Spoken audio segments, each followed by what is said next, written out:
નવસારી જિલ્લાના અબ્રામા ખાતે સળગેલી હાલતમાં મળી આવેલી મહિલાની લાશનો ભેદ ઉકેલી નવસારી પોલીસે હત્યારા પ્રેમીની ધરપકડ કરી કાયદેસરની કાર્યવાહી હાથ ધરી છે। નવસારીના અબ્રામા ગામે રમણભાઈ સુખાભાઈ પટેલના વાડામાં ગત તારીખ 29મી માર્ચના રોજ એક 36 વર્ષીય મુક્તિબેન હિતેશભાઈ પટેલનો સળગી ગયેલ હાલતમાં મૃતદેહ મળી આવ્યો હતો। જે મામલે હત્યાની શંકા જતા પોલીસે સીસીટીવી અને સર્વેલન્સ દ્વારા ઝીણવટભરી તપાસ હાથ ધરી હતી। મરણ જનાર મુક્તિબેન તેના પિયરમાં ઘરની પાછળ આવેલ વાડામાં અર્ધ સળગેલી હાલતમાં મળી આવી હતી। ચહેરા તથા બંને હોઠ ઉપર ઈજાઓ દેખાતી હતી, જેથી તેનું મોત શંકાસ્પદ જણાતા પોલીસે ગુનાવાળી જગ્યાએ જોડતા રસ્તાઓ ઉપર ફિટ કરેલ સીસીટીવી કેમેરાની ફૂટેજો મેળવી તપાસ કરતા મુક્તિ સાથે અન્ય એક કિસ્મ દેખાવ તેવા ફૂટેજો મેળવી વધુ તપાસ કરતા વેડછા ગામ પંચાયતના સીસીટીવી કેમેરામાં દાંતેજ તરફ જવાના રોડ પર લાગેલા કેમેરામાં સફેદ કલરની એક્ટિવા મોપેડ ઉપર રાજેશભાઈ જીવણભાઈ પટેલ દેખાતા તેની પૂછપરછ કરતા આરોપીએ મરણ જનાર મુક્તિબેન સાથે છેલ્લા 5 મહિનાથી પ્રેમ સંબંધ હતો।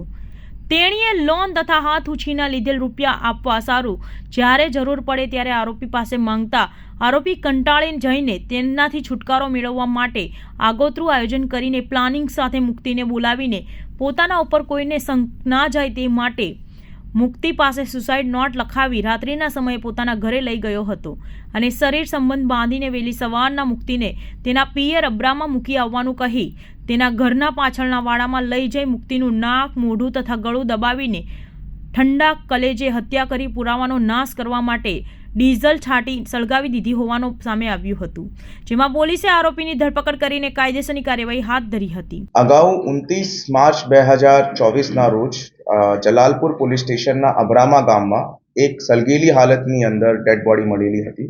તે ડેડ બોડીની ઓળખાણ મુક્તિબેન વાઇફ ઓફ હિતેશભાઈ અમૃતભાઈ પટેલ ના અનુસંધાનમાં કરી હતી અને એ ડેડ બોડી એમના પોતાના પિયરની અંદર જ ઘરની પાછળની ભાગની અંદર સળગેલી હાલતમાં મળી હતી।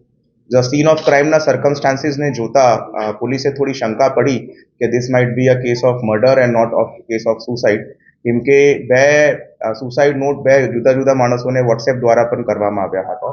પોલીસ દ્વારા આ કેસની અંદર વિગતવાર તપાસ કરાવીને ફોરેન્સિક પેનલ પીએમ અનુસંધાને પોસ્ટમોર્ટમ કરાવવામાં આવ્યું હતું અને પોસ્ટમોર્ટમની ફાઇન્ડિંગ્સની અનુસંધાનમાં એ પ્રસ્થાપિત થયું હતું કે આ જો કેસ છે તે મર્ડરનો કેસ છે। તે અનુસંધાનમાં આઈપીસી 302 અને 201 મુજબની એફઆઈઆર જલાલપુર પોલીસ સ્ટેશન ખાતે નોંધાવવામાં આવી હતી।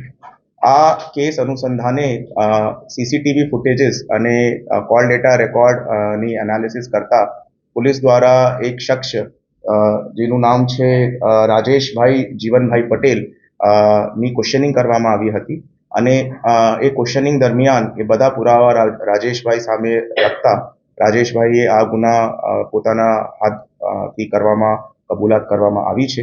આ ગુનાની હકીકત એવી છે કે રાજેશભાઈ જીવાભાઈ પટેલના અંદાજિત 6 મહિના પહેલાથી આ વિક્ટિમ સાથે શારીરિક સંબંધ હતા અને આ વિક્ટિમ એમનાથી હાથ ઉછીનાના અવારનવાર પૈસા માંગતી હતી, જેના કારણે આ મર્ડર કરવાની હકીકત પોલીસે મળેલી છે અને આ જો અક્યુઝ છે તેને પ્રી પ્લાન્ડ અને પ્રી મેડિટેટેડ તરીકાથી આ મર્ડર કરવામાં આવ્યું છે, કેમ કે અક્યુઝથી પૂછતા કે એને કયો ઇન્ફ્લેમેટરી સબસ્ટન્સ યુઝ કર્યો છે તો એ પોતે કબૂલાત આપે છે કે એને ડીઝલ યુઝ કર્યું છે અને પેટ્રોલ ના યુઝ કરવા બાબતે કહેતા એ કહે છે કે ડીઝલ બર્ન્સ હોટર દેન પેટ્રોલ। તો પુરાવાના નાશના હેતુ અનુસંધાને એ જો છે એ ડીઝલની ખરીદ કરેલી હતી। મર્ડરના એક દિવસ અગાઉ બપોરે 11:30 વાગ્યા એમને પેટ્રોલ પંપ પાસે જઈને એક પાણીની બોટલની અંદર આ ડીઝલની ખરીદ કરેલી હતી અને આખા દિવસે ડીઝલની બોટલ સાથે અને વિક્ટિમ સાથે જ આરોપી ફરતો હતો અને નેક્સ્ટ ડે સવારે આપના પ્રી મેડિટેટેડ પ્લાન અનુસંધાને એ વિક્ટિમના ઘરે જઈને સવારે 4 થી 5ની વચ્ચે એમનું ગળો દબાવી નાખે છે અને મર્ડર કર્યા પછી કોઈ પણ પુરાવો ન બચે તે બાબતે ડીઝલ નાખીને ડેડ બોડીને સળગાવવામાં આવે છે। અત્યારે આરોપીની ધરપકડ પોલીસ દ્વારા કરવામાં આવી છે અને ફર્ધર રિમાન્ડની પ્રોસેસ પોલીસ હાથ ઉપર લીધી છે। બંને એકબીજાને કેવી રીતે ઓળખતા પહેલા ક્યાં મળતા? અક્યુઝ જો છે તે એક સ્કૂલની અંદર વોચમેન તરીકે નોકરી કરતો હતો અને ત્યાં જ સ્કૂલની અંદર આ લેડી જો છે તે સાફ સફાઈના કામ કરવા માટે જતી હતી।